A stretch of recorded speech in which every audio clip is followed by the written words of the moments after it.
Very good afternoon dear students. Price right. बस तो भाई अगर हम बात करें नॉर्मलाइजेशन की, तो नॉर्मलाइजेशन आपको लोगों ने अभी भी मैं जस्ट बताया भी है कि फर्स्ट नॉर्मल फॉर्म क्या कहता है। दिख रहा है सभी को कि इसका फॉन्ट बड़ा करें? दिख रहा है सर। ठीक है, गुड। फर्स्ट नॉर्मल फॉर्म कहता है कि अगर आपका कोई रिलेशन जिसमें अगर सारे एट्रीब्यूट आपके सिंगल वैल्यूड हों या एटॉमिक हों, तो वो रिलेशन किसमें कहलाता है? फर्स्ट नॉर्मल फॉर्म में, राइट। तो फर्स्ट नॉर्मल फॉर्म की डेफिनेशन है कि a relation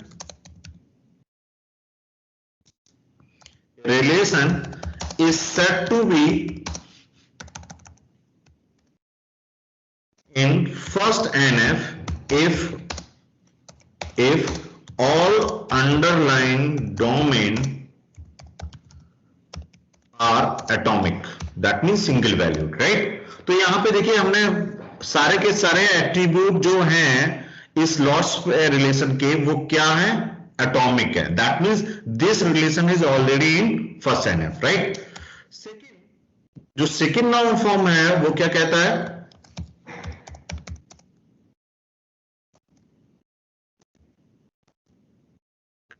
Second normal form says that a relation is said to be in second NF if and only if the point is, first point,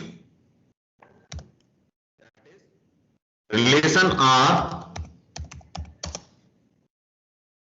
is in first NF. तो already ये हमारा relation first NF में है। Second वो कहता है कि जो भी आपके एट्रीब्यूट्स हैं, ठीक है, तो वो उसमें जो भी आपकी फंक्शनल डिपेंडेंसी है उसमें कोई भी फंक्शनल डिपेंडेंसी क्या नहीं होनी चाहिए? पार्शियल डिपेंडेंसी नहीं होनी चाहिए, ठीक है। A relation R is in first NF and no partial dependency in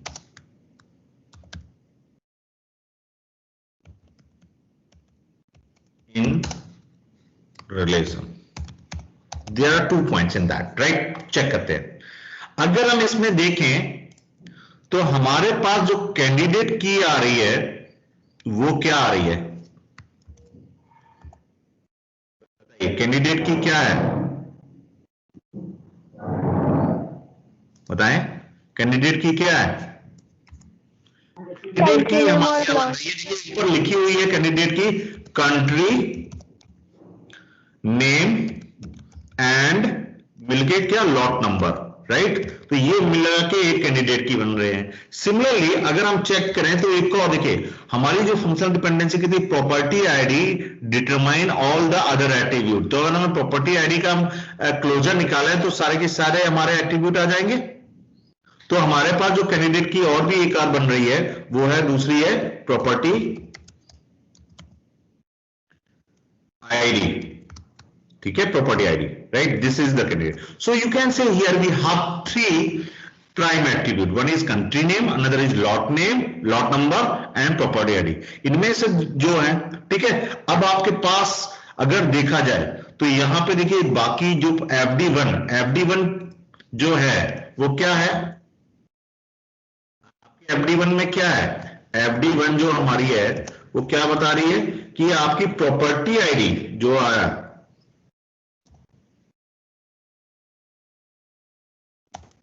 property ID, ठीक है, ये डिटरमाइन कर रही बाकी सभी को, ठीक है। तो ये सारे हमारे जो ये है ये फुली डिपेंडेंट है। कंट्री नेम को भी डिटरमाइन कर रहा है, ठीक है, लॉट नंबर को भी डिटरमाइन कर रहा है, एरिया को भी डिटरमाइन कर रहा है और प्राइस को भी डिटरमाइन कर रहा है और टैक्स रेट, ठीक है।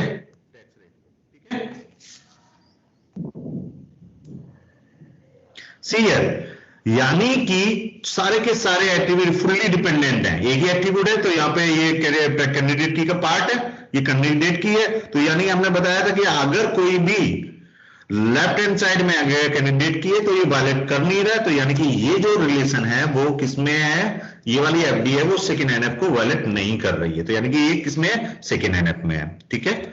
ऐसे ही FD2 की बात करें अगर हम, ठीक है, FD2 में हमारे पास है कंट्री नेम, ठीक है, एंड लॉट नंबर, दोनों ही मिलके डिटरमाइन कर रहे हैं किसको, प्रॉपर्टी आईडी को,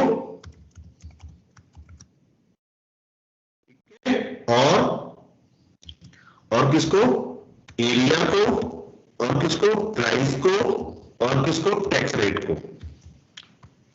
ठीक है, अब बात देखिए यहां पे ये जितने भी एट्रीब्यूट हैं, देखिए इन दो एट्रीब्यूट से, कंपोजिट एट्रीब्यूट से डायरेक्ट किए जा रहे हैं। क्या कंपोजिट एट्रीब्यूट हमारी पार्शियल डिपेंडेंसी है या फुली फंक्शनल डिपेंडेंसी? देखिए सी के, ये जो हमारी सी के बनी हुई थी कंटिन्यूम एंड लॉट नंबर, ये कंपोजिट है और ये सी के लिए, यानी कि यहां पर चेक करें तो ये हमारी फुली डिपेंडेंट हो रहे हैं कैंडिडेट की पे। तो यानी कि ये जो रिलेशन है वो भी किसमें है, ये भी जो फंक्शनल डिपेंडेंसी है किस फॉर्म में है, सेकेंड एनएफ में।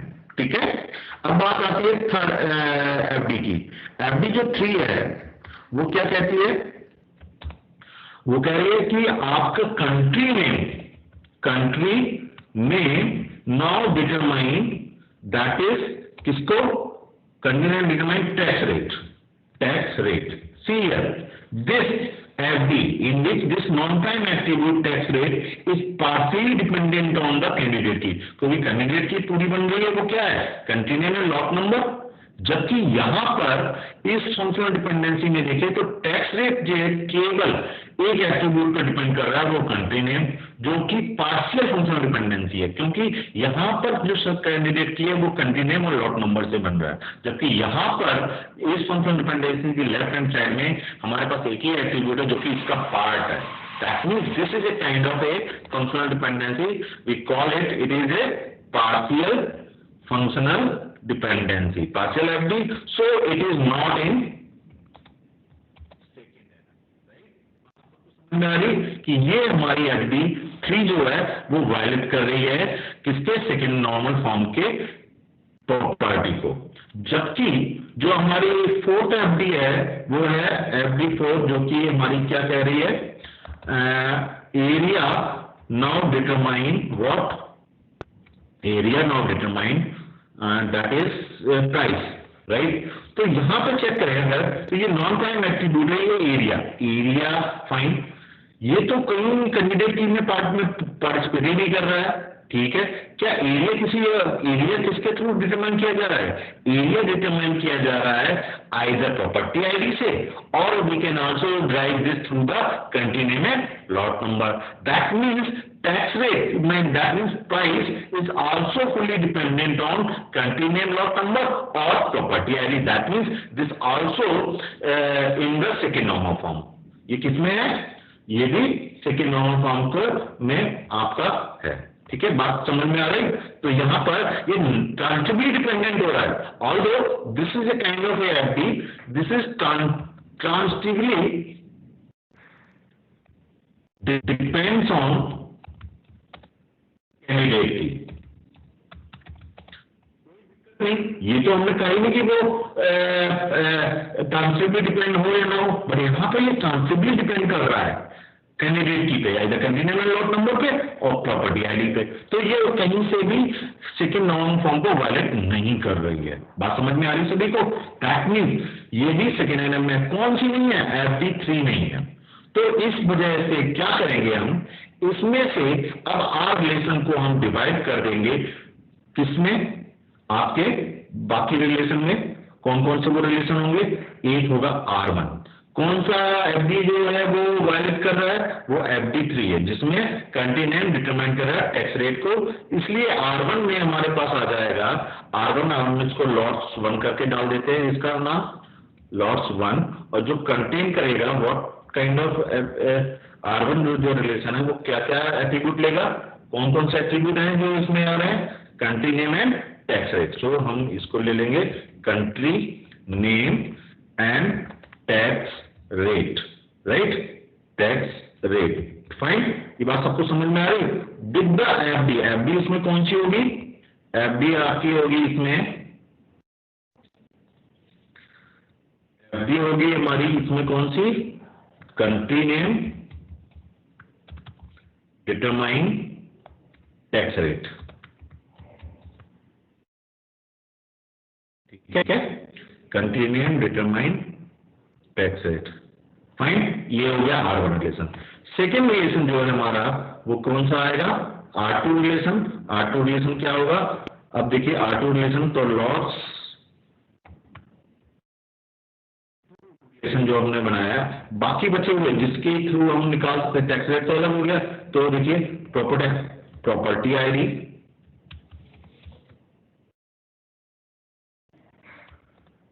Country name, lots number, area and price. ध्यान रखिएगा।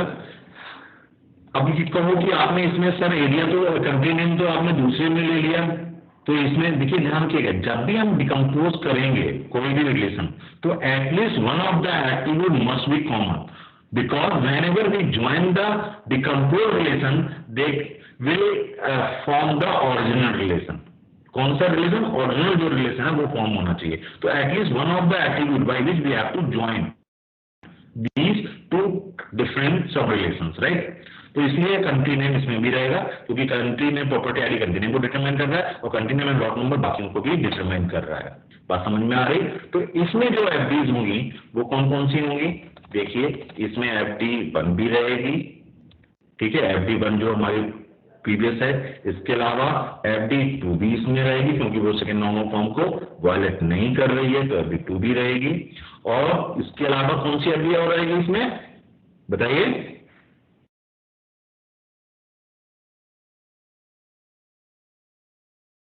और कौन सी FD इसमें बचेगी?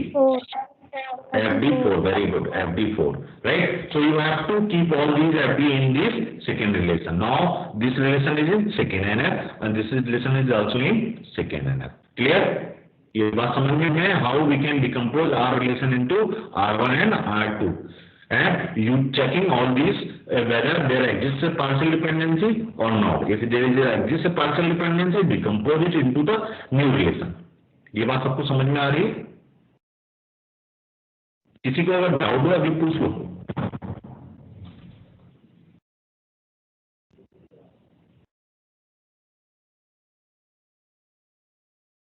कोई डाउट हो अगर? सर एक बार R2 फिर से बता दीजिए प्लीज। R2 क्यों आ रहा है? देखिए हमने इसमें से किस की वजह से हमारा ये रिलेशन सेकेंड एनएफ में नहीं था, बताइए?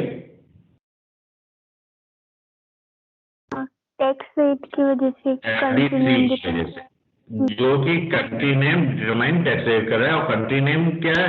पार्ट ऑफ ए कैंडिडेट की, यानी कि ये जो एफडी है वो किस टाइप की एफडी है? किस टाइप की एफडी है?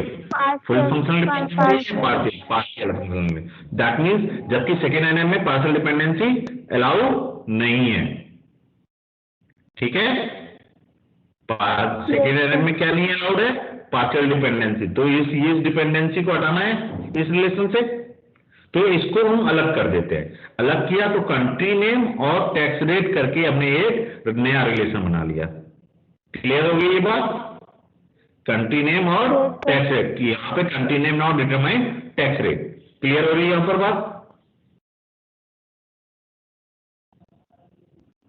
बताइए बेटा, ये कंट्री नेम और टैक्स रेट को क्यों अलग किया? क्योंकि ये पार्शियल डिपेंडेंसी थी, इसको अलग कर दिया। तो आप डायरेक्टली यहाँ पे देखें तो टैक्स रेट, यहाँ पे आपकी बात, यहाँ पर आपकी की क्या बनेगी इस रिलेशन के लिए? इस रिलेशन के लिए की क्या होगी? Country name. क्लियर? तो ये अब फुल फंक्शनल डिपेंडेंसी में आ गई, तो ये सेकेंड एनएफ में हो गया।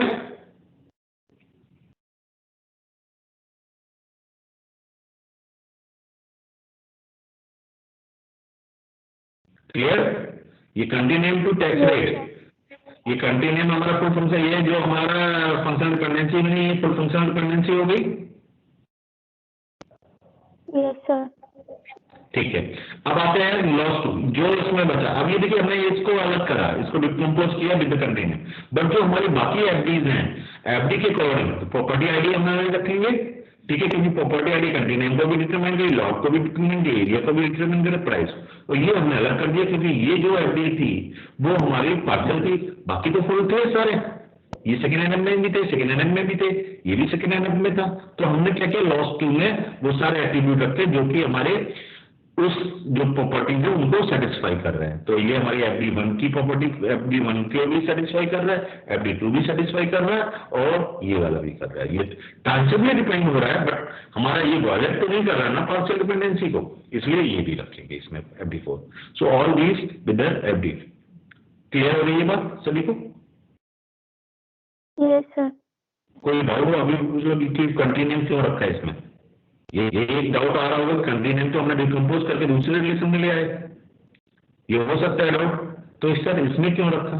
सी, हम अपनी एफडीज को भी चेक करेंगे। एफडी में हमारे पास कंटिन्यू, अगर हम ये वाली हटा देते हैं कंटिन्यू यहाँ से, जैसे हमने इसमें कंटिन्यू हटा देते हैं फॉर एग्जाम्पल, तो हमारे पास इसको डिटरमाइन, इन वैल्यूज को डिटरमाइन करने के लिए ये फंक्शनल डिपेंडेंसी लॉस्ट हो जाएगी, क्योंकि हमने ये जो property area price tax rate जो कंटिन्यू में लॉट नंबर पर डिपेंड कर रहा था, अगर हम इस कंटिन्यूम को हटा देते हैं इस रिलेशन से, लॉस 2 में से, तो ये वाली फंक्शनल डिपेंडेंसी लॉस हो जाती।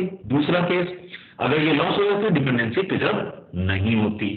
ठीक है, एक पॉइंट। दूसरा पॉइंट है यहाँ पर कि अगर हम कंटिन्यूम नहीं रखेंगे इस वाले सेकेंड वाले रिलेशन में, तो ये जो दो रिलेशन आएंगे तो ये किस बिहाफ पे ज्वाइंट होंगे? ज्वाइन तो केवल ये कॉमन एट्रीब्यूट के बिहाफ पे होंगे, so that we can get the original relation, जो ओरिजिनल रिलेशन हमारा लॉस का है। अगर नहीं है तो हमारे लिए क्या सरप्लस स्पूरियस टपल्स आ जाएंगे।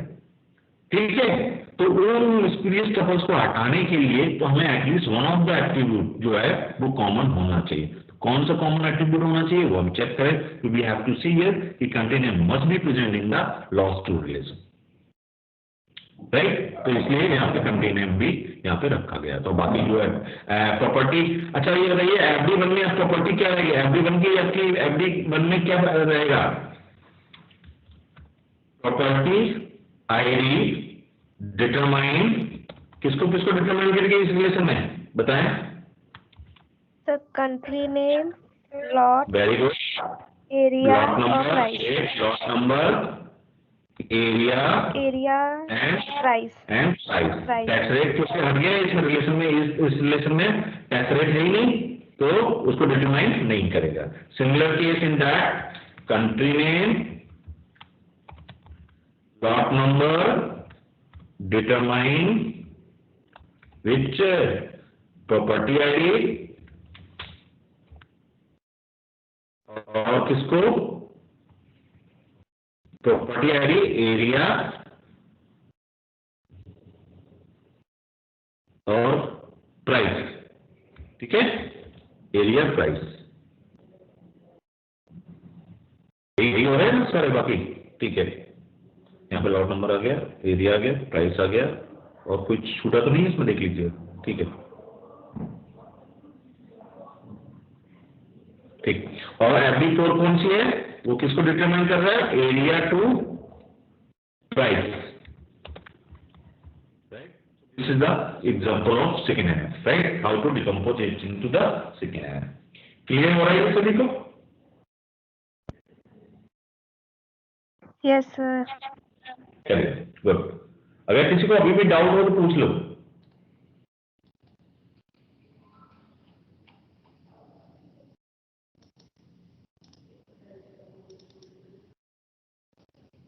नो चलिए आगे बढ़ते हैं।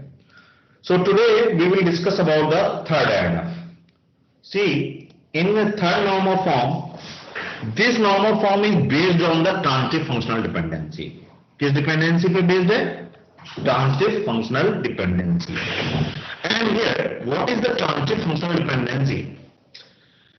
If any relation contain two FD like X to Y and Y to Z, X to Y and Y to Z, then we can infer in FD that is X to Z. देखिए X to Y जा रहा है, Y to Z जा रहा है, that means from this X we can also derive Z. So this kind of FD, if exists in the relation, then we can infer x to z, and this property is known as a transitivity property, right, of function dependency. So transitive function dependency क्या होगी? A fd x to z that can be derived from 2fd x to y and y to z, right? Here there are some examples. Say, for example, if they have a relation in that SSN number determine the department number, यानी कि कौन सा employ किस department में work कर रहा है वो हम एसएसएन से निकाल रहे हैं, ठीक है। दूसरी फंक्शनल डिपेंडेंसी और है कि department number determine the department manager SSN, department number determine the department manager SSN. That means from these two functional dependency we can also infer SSN derive DM GR SSN, SSN to DM GR SSN. This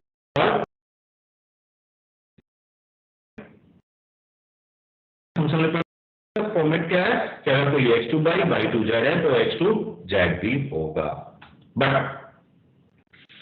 suppose in a case we have an attribute x and this x doesn't belong to the relation x, relation R, sorry.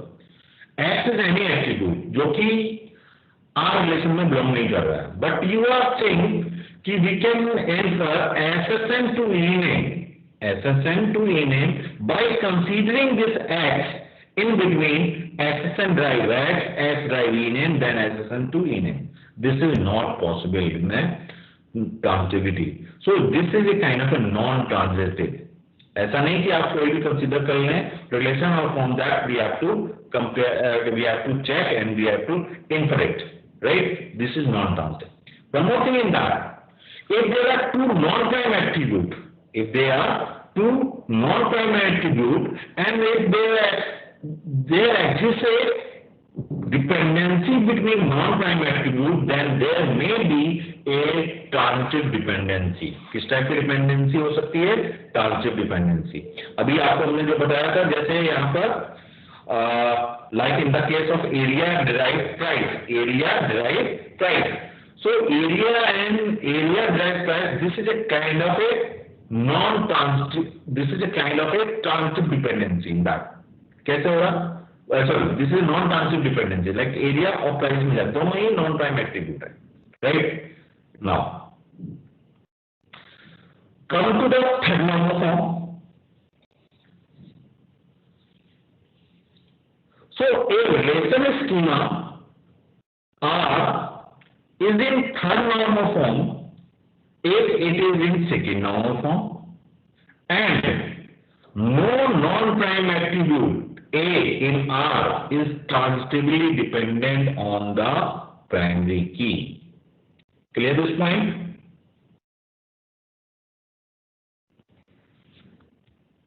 The relation R is said to be in 3NF if and only if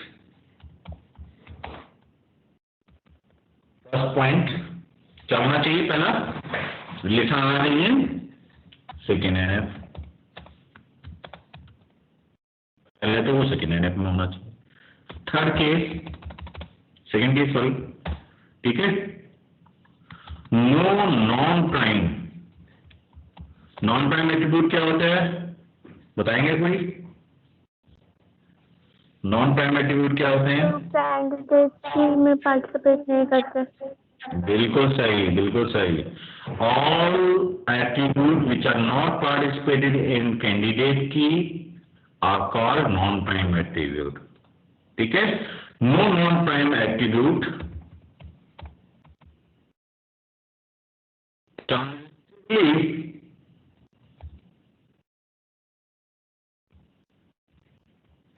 depends on candidate की।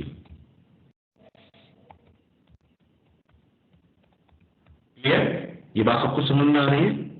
तो बताइए, यहां पर अभी हमने relation R1 and R2 निकाला है, ठीक है, R1 and R2।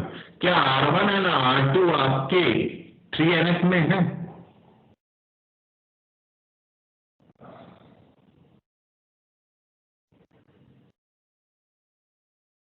No sir.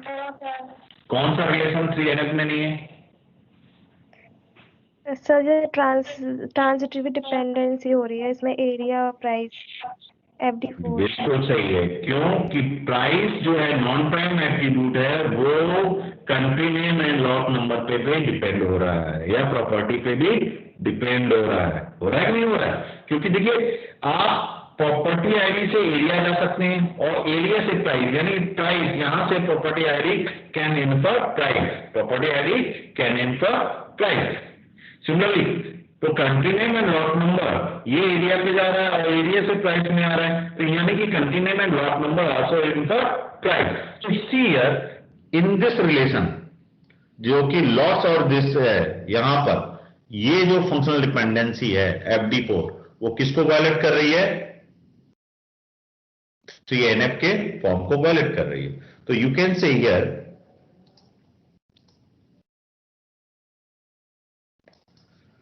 ये 3NF में है, ठीक है? क्यों? क्योंकि डायरेक्टली ये ऑल दीज एलिमेंट, सॉरी ये वाला, ठीक है? यहां पर चेक करिए तो ये डायरेक्टली डिपेंड हो रहे हैं प्रॉपर्टी आईडी। इस पे प्रॉपर्टी आईडी आपकी क्या है? आपकी कैंडिडेट की है। यहां पे ये वाली सारी वैल्यूज डिपेंड हो रही है डायरेक्टली, तो ये भी 3NF में है, ठीक है? बट कौन सा 3NF में नहीं आ रहा? वो है area and price, not in this.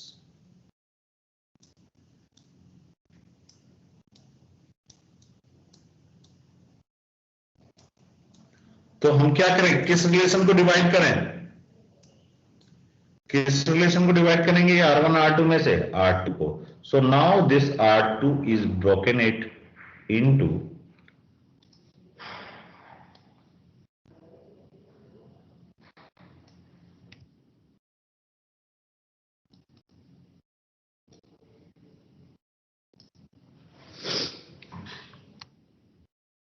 R2A, एक हमने रिलेशन बना लिया R2A, और इसको कर दिया लॉट्स 2A में क्या क्या होगा? क्योंकि किसकी वजह से? एरिया ऑफ प्राइस, तो एरिया ऑफ प्राइस को अलग कर दो, एरिया एंड प्राइस को अलग कर दिया हमने, क्योंकि यही हमारा वायलेट कर रहा था। विद देयर फंक्शनल डिपेंडेंसी, कौन कौन सी फंक्शनल डिपेंडेंसी होगी? That is area now determine the price, clear? Area now determine the price. दूसरी जो है वो हमारा बनेगा R2B। R2B में क्या, इसका नाम ले लेते हैं, क्या बना लेते हैं? ये लॉट्स 2B। और इसमें जो आपकी बात हमारे पास एट्रीब्यूट रहेंगे वो क्या होंगे? वो आपके होंगे कंट्री नेम, सॉरी पहले प्रॉपर्टी आईडी है, property ID, then country name and lot number, fine, और क्या रह गया? एरिया, क्योंकि एक नहीं तो एट्रीब्यूट कॉमन होना चाहिए, तो एरिया को हम इसमें रखते हैं, ठीक है?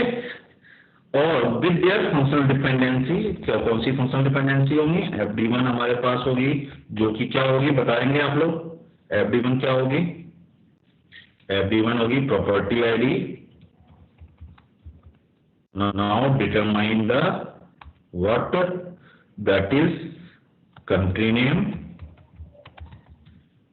lot number and area, ठीक है? एक तो ये, दूसरा FD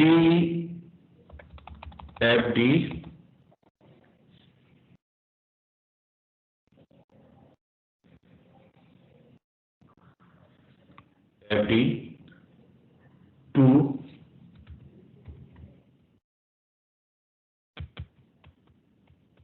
हो गया, चलिए दूसरा FD जो हमारा 2 है वो क्या चेंज हो जाएगा? कंट्री नेम, ठीक है? And lot number determine what?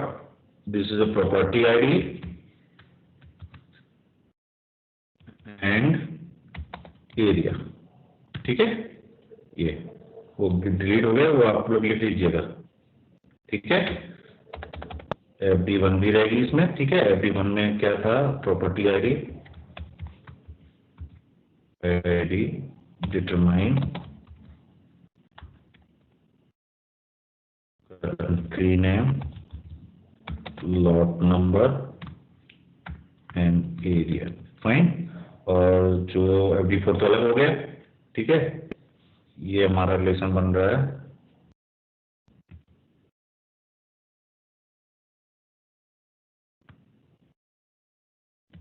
R2B relation हमने बताया था, जो कि लॉट्स 2B के नाम से था, जिसमें हमारे पास प्रॉपर्टी आईडी रहेगी, कंट्री नेम रहेगी, ठीक है, लॉट नंबर रहेगा और एरिया रहेगा, ठीक है, विद दीज फंक्शनल डिपेंडेंसी, ठीक है।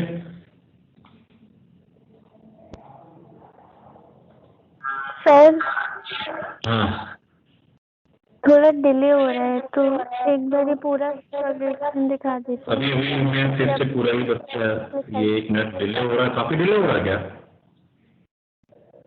हाँ सर। ओके ओके, R2 दिख रहा है, देखो।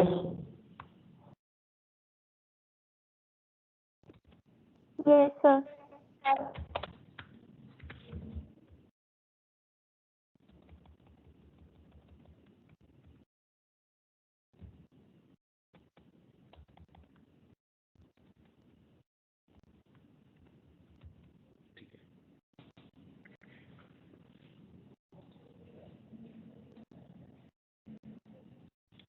मैंने आपको अभी बताया था कि कौन सी ऐसी FD है जो कि 3NF में नहीं है। तो अभी आपने चेक किया था कि FD4 जो है वो 3NF में नहीं है, क्योंकि ये जो प्राइस है वो नॉन ट्रांजिटिवली डिपेंड हो रहा था कौन कौन पर, आइदर प्रॉपर्टी आईडी पे या country name and lot number पे हो रहा था। कैसे, अभी देखिए, अगर हम देखें तो यहां से देखिए प्राइस हमारा एरिया पे आ रहा है, और area can be derived using country name and lot number हो रहा है यहाँ पे दोनों से, या हम कहें प्राइस हमारा area can be drive using property ID से। तो यानी कि ये ट्रांजिटिवली डिपेंडेंट हो रहा है। तो इस FD की वजह से हमारा ये 3NF में नहीं है रिलेशन। कौन सा रिलेशन नहीं है? So this relation is not in 3NF, right, not in 3NF।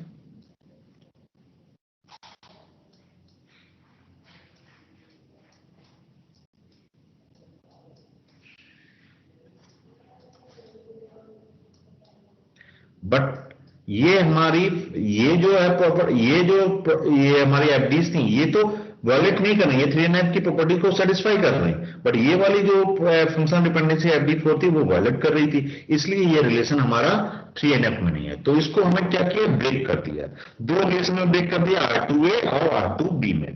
R2A में क्या है, R2A में जो फंक्शन हमने लिया, जो फंक्शनल डिपेंडेंसी हमारी वॉलेट करी उसको रख लिया, जिसे एरिया एंड प्राइस, तो एरिया डिटरमाइन प्राइस, तो ये हमारी इसमें चलेगी। तो अब देखिए, जो हमारा लॉस 2 के बाकी बचे हुए एट्रीब्यूट क्या है, property ID, country name, lot number and area. हमने कहा कि एक ना एक एट्रीब्यूट कॉमन होना चाहिए जब भी हम डिकम्पोज करेंगे, ठीक है। हेलो क्लास में, हाँ क्लास में बताइए।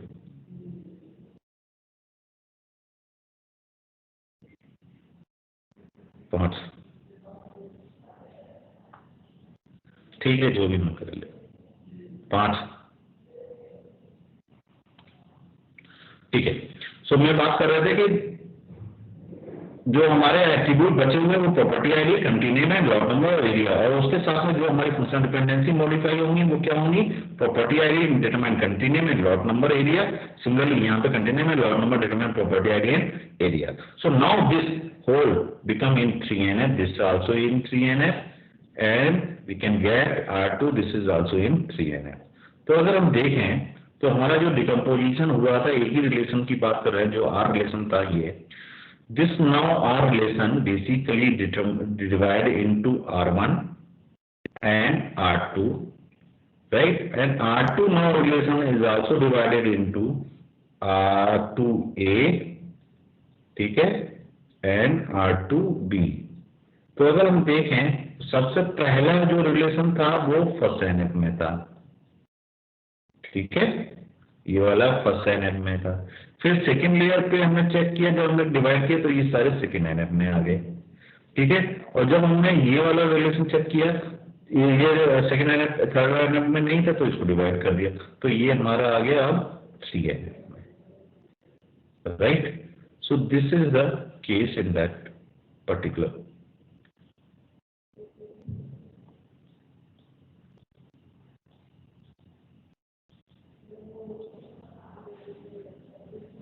राइट, ये बात आपको समझ में आ रही कि कैसे हमने सीएनएफ में डिवाइड किया, ठीक है। तो अगर देखा जाए तो भी क्या ये रिलेशन सीएनएफ में है? Yes, this is also in CNF because it directly depend on that, right. So अब ये समझ में आ गया सभी को कि कैसे हमने ये डिकम्पोज किया रिलेशन? Yes sir. चलिए, now there is one more definition of the third normal form. See here, it's very important because जब भी आप कोई भी आप गेट का एग्जाम दें या पीएसयू के एग्जाम दें तो इतना टाइम नहीं होता है कि आप रिलेशन को चेक करते रहे कि क्या वो ट्रांजिटिव डिपेंडेंसी है या नहीं है, ठीक है। तो उस केस में एक डायरेक्ट मेथड भी होता है and this definition is based on that. So a relation schema R is in third normal form. A relation schema R is in third normal form if whenever a functional dependency X to A holds in R. First point, either X to A is a trivial dependency. Either X to A is a trivial dependency. जब भी कोई इस type की functional dependency है तो आप check करें पहली चीज क्या वो ट्रिवियल डिपेंडेंसी है या नॉन ट्रिवियल डिपेंडेंसी। कौन बताएगा ट्रिवियल और नॉन ट्रिवियल डिपेंडेंसी क्या होती है? चलिए, एक dependency x to y is called trivial dependency if y is a subset of x। ध्यान रखिएगा, कोई भी डिपेंडेंसी x टू y है तो y अगर x का सबसेट है तो वो ट्रिवियल डिपेंडेंसी है, अदरवाइज वो नॉन ट्रिवियल डिपेंडेंसी होगी, राइट। तो a relation schema R is in third normal form if there exists any dependency x to a, then x to a either trivial हो। दूसरा, if x to a is non trivial dependency, तो x जो है left hand side का जो attribute है वो क्या होना चाहिए? सुपर की होना चाहिए। और अगर नहीं है तो a क्या होना चाहिए? प्राइम एट्रीब्यूट होना चाहिए। a क्या होना चाहिए? प्राइम एट्रीब्यूट होना चाहिए, ठीक है। a क्या होना चाहिए? प्राइम एट्रीब्यूट होना चाहिए। ध्यान रखिएगा, it's a very important definition. So right, like in this example. So see here, first example A, that is, see here this is not in second NF, right?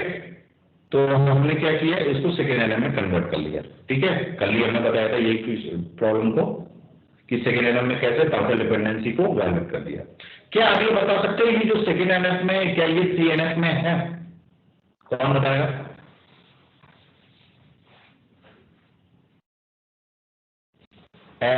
EP1, EP2, EP3, these are three relations, right? EP1, EP2, EP3. क्या ये तीनों ही relation CNF में है? अमन अग्रवाल बताइए।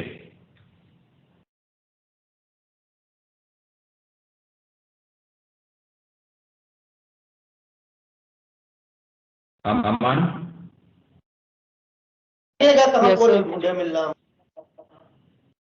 yeah, these all are in 3NF because देखिए यहाँ पे R non prime attribute है, ठीक है, डिपेंड ऑन द कैंडिडेट की, फाइन। यहाँ पे SSM डिराइव कर रहा है, ये भी आपकी सुपर की है कैंडिडेट की, मान लीजिए कुछ भी। यहाँ पे P नंबर B ड्राइव कर रहा है इनको, ये देखिए लेफ्ट हैंड साइड में कैंडिडेट की है, यानी कि all these relation are in 3NF। Same case यहाँ पे देखिए, in this example you just mention this is like this, not in arrow, ये इन्हें ड्राइव कर रहा है बाकियों को, डालिएगा।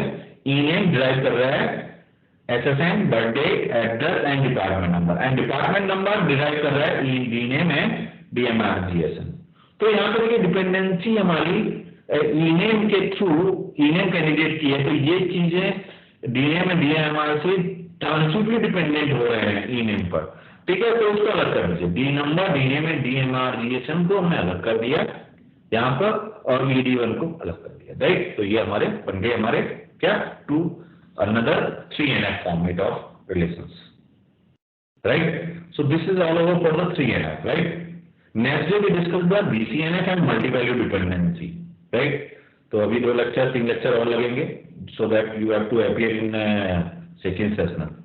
इस बीच आपको क्या करना है, आप लोगों को एक असाइनमेंट, ये वीकली असाइनमेंट 3.1, इसको फ्राइडे को सबमिट करना है। इसका आप ले लीजिए स्नैपशॉट, इसको फ्राइडे सबमिट करना है।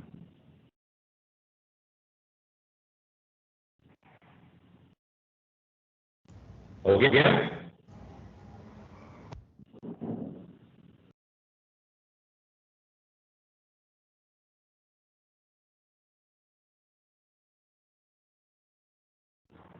हो गया बेटा?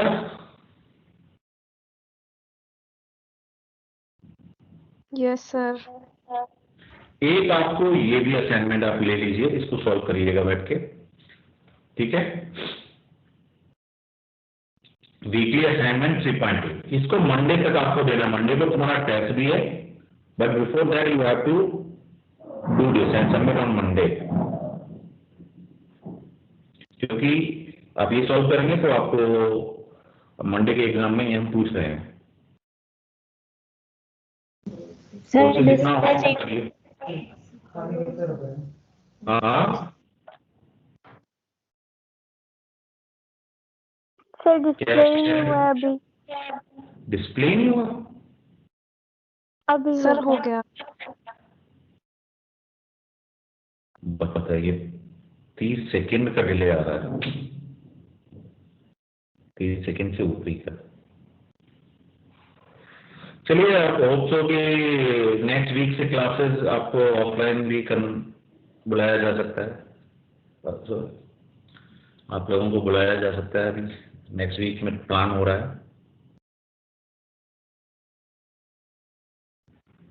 होप सो कि या तो फिर दिसंबर से ही प्लान किया जाए।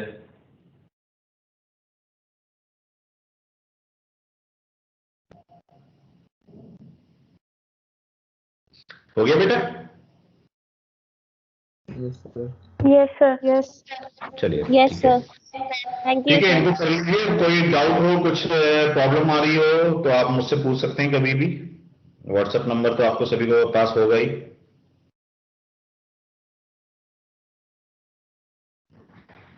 ठीक है। Okay, so you may now leave.